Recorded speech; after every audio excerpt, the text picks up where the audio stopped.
Welcome, my friends, to the Astro Weather Watch for the first week of November. And what an exciting week it is.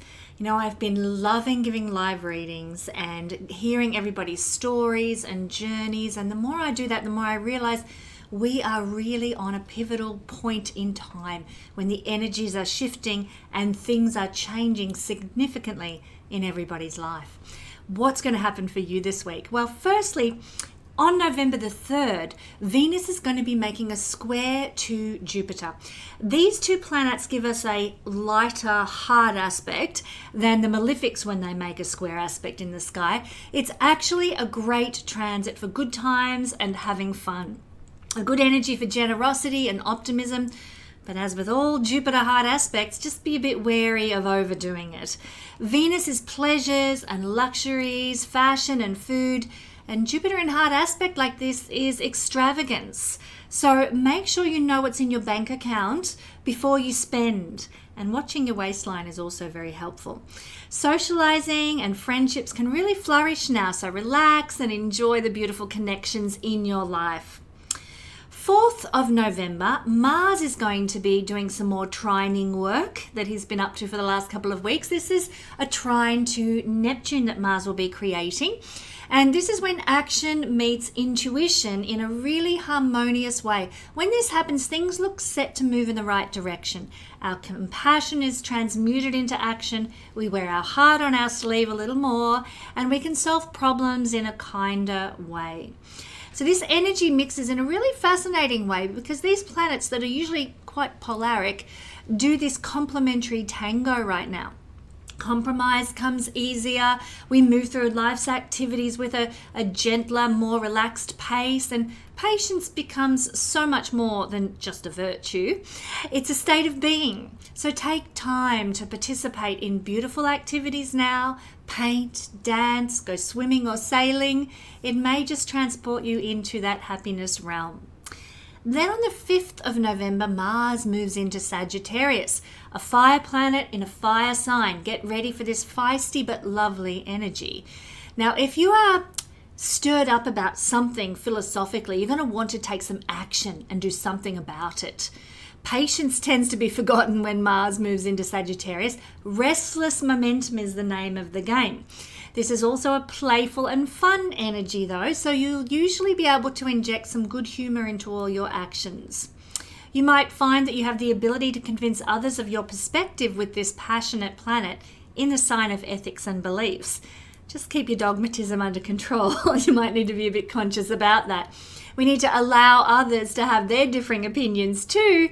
That's imperative. Respect, my friends. So on the 5th of November as well, Mars will oppose Uranus. So, oh dear, here we go with this once every 2 yearly energy that tends to hit us like a volcanic eruption. In fact, this combination usually results in things like earthquakes, volcanoes, and excuse me, and similar unexpected and sometimes catastrophic events. And we all know that the earth has already been sort of dancing in fire with a few sort of upheavals already. So in our personal lives though, this energy can cause outbursts similar to Mount Vesuvius. It's time to act with consciousness, especially when we're dealing with people we see as being against us in some way. You might even find yourself on the receiving end of someone else's Mount St. Helens. You know, this could even be coming from your friends.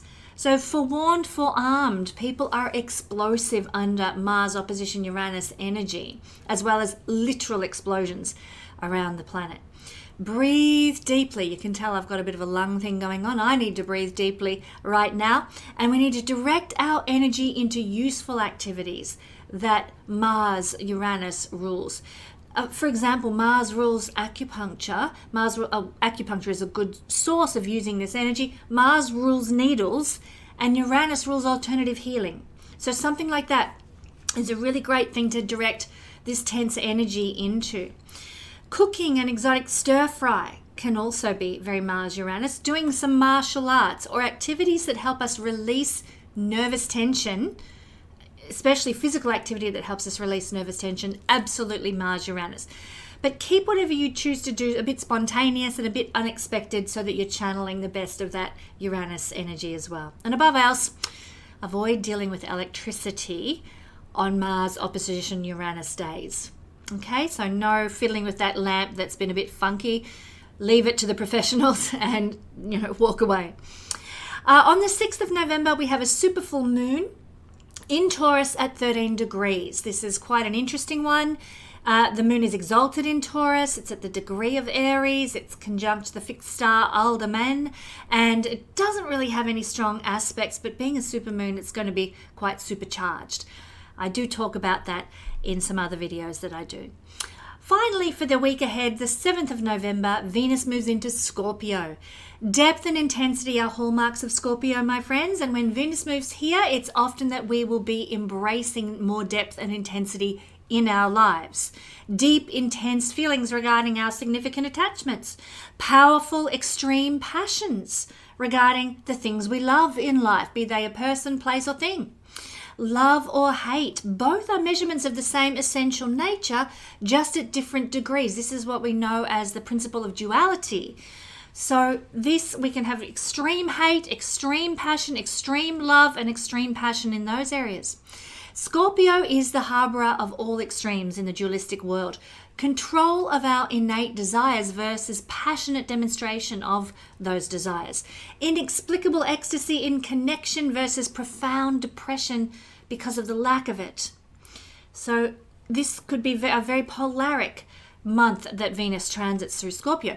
During this transit, we might be plunged into the depths or taken to the heights, or both.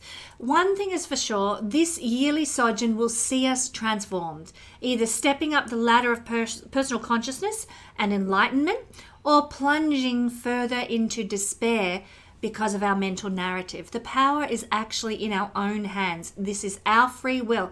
We can embrace our own power, or we can lose our own power. And what will you choose regarding relationships, love, and finance going forward? That's what I'm seeing in the astral skies this week. Join me next week for the Astro Weather Watch here at the AstroLada channel.